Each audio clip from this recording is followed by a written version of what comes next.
Hi friends, welcome back and thank you so much for joining me again today. I hope you're having a wonderful, fantastic day. I am so excited that you are coming back to view Cage Bird Part 3. I'm really excited to teach it to you. But I want to take a moment and just say thank you so much from the bottom of my heart to the American English students. You guys have been writing so many supportive comments, and I am so grateful and so thankful to your wonderful and amazing teacher, Mr. Ibrahim, for giving me the shout out. I am so happy to be teaching you something that I love, which is poetry. But I know it's not everybody's thing. So please keep checking out our videos because we will be posting all sorts of videos for the beginner English learner to the more advanced English learner and some fun activities and videos in between. So please stick with me and hey, let me know down in the comments what you'd like to see. What kind of videos are you looking for? So anyway, thank you so much for joining me again. I'm Shell from Get Lit English, and I'm here to help you get a deeper understanding of the English language. Are you ready for Cage Bird Part 3? All right, let's dig into it. The Cage Bird. As promised, I'm now going to help you take a deeper look at the language that the poet used to describe the cage bird in her poem. Maya Angelou's poem, Cage Bird, reflects the anguish of a divided society as she compares the free bird, who can do anything he pleases, with the cage bird, who can only dream of happiness as he sits in his prison. There are 4 stanzas in this poem that's dedicated to describing the cage bird.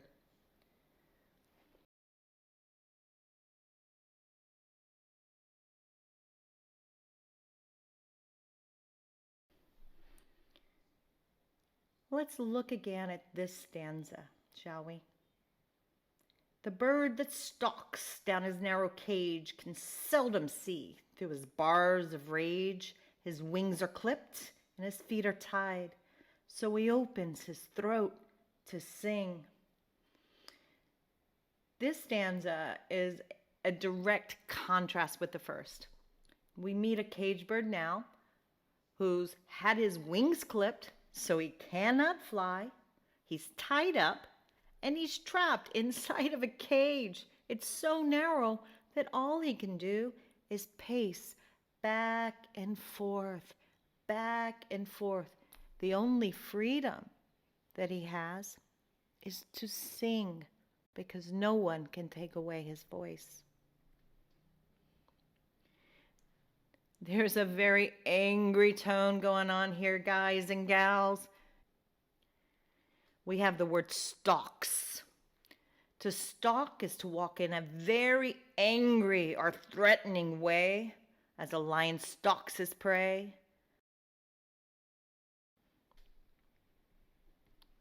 Rage. The use of the word rage brings a very strong anger that's very difficult to control. If someone is in a fit of rage, that means that you don't want to be anywhere near that person. Stay clear of that person. They are just out of control, angry.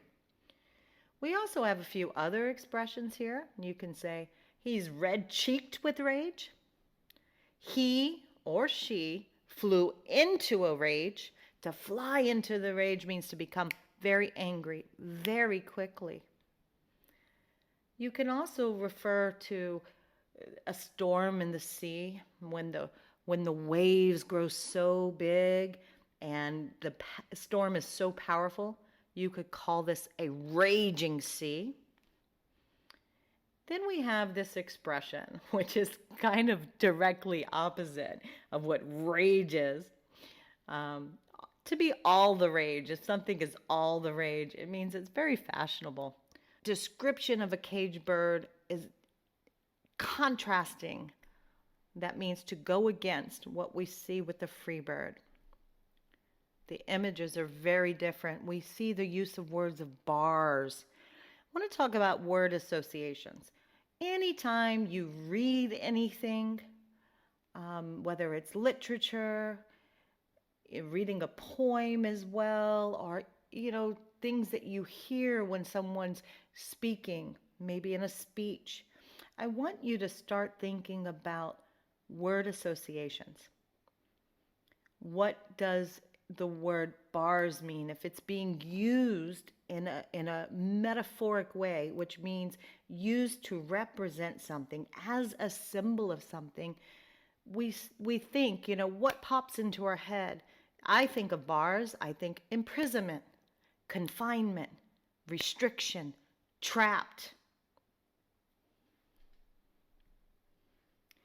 Same thing when we think about narrow. It's the opposite of a wide, and it's a very small, limited space. We can use the expression, I made a narrow escape. That means you barely got out of a situation. You can call someone who doesn't really think outside of the box, is very stuck in one opinion, isn't wanting to expand their mind. We could say they have a narrow mind, or they're narrow-minded. Might be similar sometimes to old-fashioned, kind of stuck in one mindset. A narrow point of view would be something similar as well to narrow-minded, pretty much the same thing. Those who are narrow-minded usually have a narrow point of view, a very small point of view about issues and things concerning the world. We can use narrow in the phrase a narrow street or a narrow alleyway. Then we look at the word clipped. This word is very harsh sounding because it has that harsh C sound, clipped, and it has the plosive P, and D at the end, clipped. This means to cut or to trim with scissors, as in clipped bushes, clipped wings, clipped fingernails, clipped hair, clipped hedges. In this picture, the guy was clipping his hedges. A bird whose wings are clipped can't fly. And what this suggests in the world of poetry is that limitations. If your wings have been clipped, you can't fly. You're very limited. You can't go where you want to go. You're trapped. We see next the image, feet are tied. And yet again, I want you to think of word associations. If something is tied, you might again think of the word restricted, unable to move, bound, imprisoned, trapped, held back. But this is creating a very sinister, bleak situation. It's making it more clear to the reader how sad the situation is. It brings a very sinister, sad tone to it. Almost never, seldom, he can seldom see. So we get this very dark image of this person who's just sitting in darkness, and it's a very sad, sad feeling. We look at the word association again with the word seldom, or the phrase seldom see. And that makes us think of blindness, darkness, again, restriction, and being trapped in the dark. A very hopeless feeling. The metaphor, bars of rage. You can imagine being so angry that don't really go after the dreams that you have. You almost give up hope. You're too angry to, really do anything. It prevents you from going forward.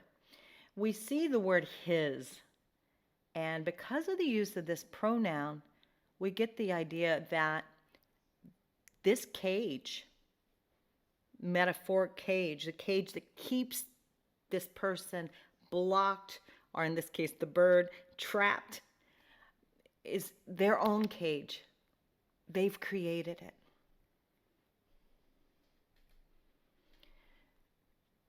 In comparison to what the poet did with the free bird, which used very active verbs, you'll notice that the poet is using passive verbs here. Passive verbs are when the subject of a sentence isn't doing something. The verb is what we call passive. Here you can see it's his bars of rage, his wings are clipped, his feet are tied. What the use of the passive verbs in this poem is showing us that the bird has absolutely no control over the things that are done to it. He has control of his voice, and his voice can sing. He can sing, and that brings hope, and he can have vision. The third stanza describes a bird's sad song. He describes it as a fearful trill. A trill is a very wavering, quavering sound, and it gives us the sense that his song is heard by others because it's on a distant hill where it's heard. But because of the word distant, it gives us the suggestion that they are far away and nobody can help, but they still hear. We look at fearful word associations. I think of being scared to death, unable to move, frozen in place, trapped. We talked about contrast a lot, right? So what is contrast? We know that you've heard me say that the words used to describe the free bird are directly contrasting the words that are describing the cage bird. So let's take a look at what contrast is. Contrast is when something is strikingly different from something else. We also call this juxtaposition in the poetry world. If something is near something else, whether it's a word that's near another word, or if it's a paragraph near another paragraph, if these things are directly different, strikingly different, we call that juxtaposition. For example, light, dark, that's juxtaposed. Free, enslaved, the ideas are juxtaposed. Fearful, peaceful, privileged, unprivileged. They're direct opposites.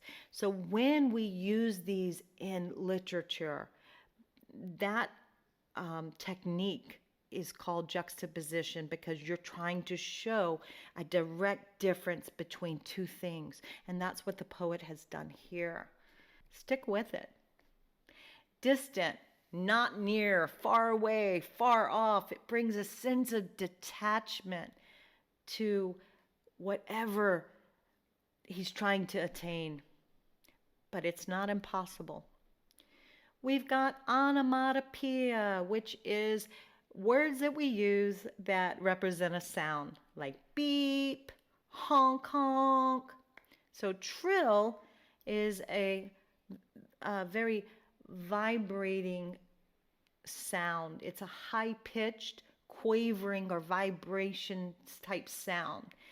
And it might mean associations that he's scared or he's nervous or he's worried, but it also demonstrates to us that even though he's scared and even though he's feeling hopeless of the situation, the bird continues to sing loudly, loudly enough that he's heard from far away. Guys, gals, can you think about at times in history where just one person's voice made a difference? I know that you can. Diction refers to the word choices that a poet makes when writing. And here, Maya Angelou has used so many dark images. We have shadow, nightmare, grave. She says that the cage bird stands on the grave of dreams. This metaphor suggests that dreams die when a person does not have the freedom to pursue them. How do we get that understanding? Well, we look at the word grave and the word associations with the word grave. A grave is a hole that's dug in the ground to receive a coffin or a dead body. And when we think of grave, words pop into our mind or images pop into our mind of death, finality, demise, which is another word for death or the end of something. By using this metaphor, the grave of dreams, we can actually picture a tombstone sitting right outside in this graveyard with the words R.I.P. Dreams. The grave of dreams can refer to a person who has given up on their dreams. No one can make you give up on your dreams. The only person who can make us give up on our dreams are ourselves. Shadow shouts on a nightmare scream. I think by now you guys are probably recognizing the sounds of alliteration, right? Shadow shouts, scream. Oh, this is spooky stuff, guys. The terrified existence of somebody who's in captivity and who is contained. Such a powerful metaphor. We think about his shadow shouting on a nightmare scream. We've got use of a metaphor. We've got personification and alliteration going on here. Whenever something that is not human takes on a human trait, like shouts, this is an action that a human does. There's reasons we shout. Sometimes we're angry. Sometimes we are fearful. We shout for different reasons, but we know that a shout is a loud cry. So if we hear the shadow shouts and we hear it scream, this creates a very haunting sound and a haunting image. We've got the word nightmare, as if his dreams are haunting him at night. The word shadow and nightmare really evoke a dark outlook. An outlook is how we perceive the future, how we see the future. Remember, he can seldom see. He can seldom see past his bars of rage. And so it's a dark outlook where only the bird's shadow or the nightmares can escape the confines of his cage.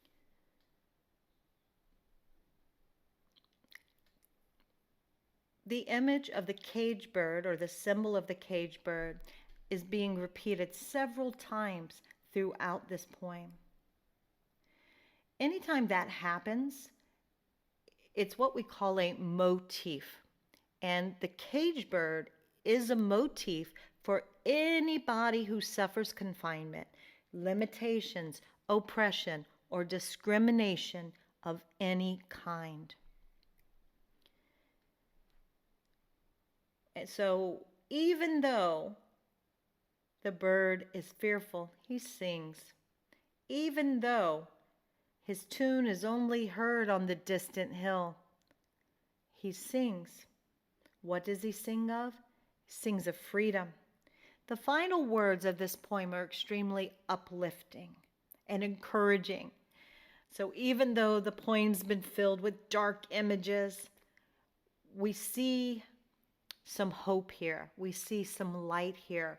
And despite the terrible confinement that's been suffered by the cage bird, the poem ending on the word freedom suggests that not giving up and holding on to hope are weapons that can be used against oppression. Why does the cage bird sing?